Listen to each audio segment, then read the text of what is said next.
বিশ্ববিদ্যালয়ের এই প্রশাসনের কাছে ডাকসু নির্বাচনের জোর দাবি জানিয়ে এসেছি।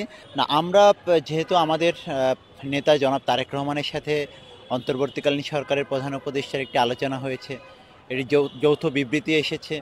আমরা মনে করছি যে অন্তর্বর্তীকালীন সরকার এই যে বাকি সময়টুকু এসেছে আছে, এই বাকি সময়টার মধ্যে তারা তাদের কার্যকর সংস্কার শেষ করবে এবং ফেব্রুয়ারির আগেই আমি মনে করি যে এটি জানুয়ারি বা ডিসেম্বরেও সম্ভব এই সংস্কার শেষ করে জাতীয় নির্বাচনের দিনক্ষণ ঘোষণা করা।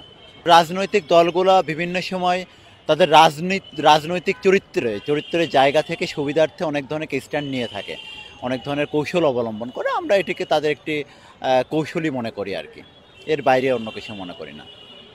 আমি একটু পরিষ্কার করি, সেটা হচ্ছে যে এখন পর্যন্ত বাংলাদেশ জাতীয়তাবাদী দলের পক্ষ থেকে আমি যতটুকু জানি যে সবথেকে বেশি সংস্কারের প্রস্তাবনায় বাংলাদেশ জাতীয়তাবাদী দল সম্মতি জ্ঞাপন করেছে। এখন বাংলাদেশ জাতীয়তাবাদী দল কিন্তু একটি বৃহৎ রাজনৈতিক দল যারা অতীতে একাধিকবার রাষ্ট্র পরিচালনা করেছে। আমরা যদি দেখি সেই অর্থে এখন যারা ঐকমত্য কমিশনের আলোচনায় যাচ্ছে তাদের কারোর কিন্তু রাষ্ট্র পরিচালনার কোনো অভিজ্ঞতা নাই। সুতরাং বাংলাদেশ জাতীয়তাবাদী দল যে কথাটা সংস্কারের ব্যাপারে যতটুকু তাদের মতবিরোধ দেখা যাচ্ছে, সেটি কিন্তু তারা তাদের এই রাষ্ট্র পরিচালনার অভিজ্ঞতার জায়গা থেকে এনেছে, যেটি তারা মনে করে যে আগামী দিনে একটি রাষ্ট্রের স্থিতিশীলতার জন্য বা জনগণের কল্যাণের জন্য এই ধরনের সংস্কার নির্বাচিত সরকারের মধ্য দিয়ে আসলে সেটি আরও বেশি জনগণের জন্য, জনগণের স্বার্থের জন্য আরও বেশি ভালো হবে। সেই চিন্তা থেকে কিন্তু এই মতবিরোধের জায়গা তৈরি হয়েছে। আমরা কখনোই বলি নাই যে ডাকসু নির্বাচন জাতীয় নির্বাচনের আগে বা পরে।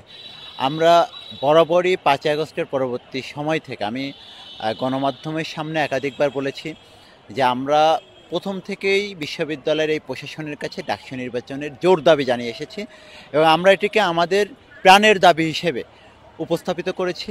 সেই লক্ষ্যে কিন্তু আপনারা দেখেন যে ডাকসুর যে সংস্কার প্রস্তাবনা, বিশ্ববিদ্যালয়ের গঠনতন্ত্রের সংস্কার প্রস্তাবনা বিশ্ববিদ্যালয়ের পক্ষ থেকে চাওয়া হয়েছিল, একমাত্র সংগঠন হিসেবে বাংলাদেশ জাতীয়তাবাদী ছাত্রদল শিক্ষার্থীদের কল্যাণের কথা চিন্তা করে, শিক্ষার্থীদের পরিপূর্ণ প্রতিনিধিত্বের কথা চিন্তা করে তারা একটি সময়োপযোগী যুগোপযোগী কার্যকর সংস্কার প্রস্তাবনা ডাকসুর জন্য দিয়েছিল।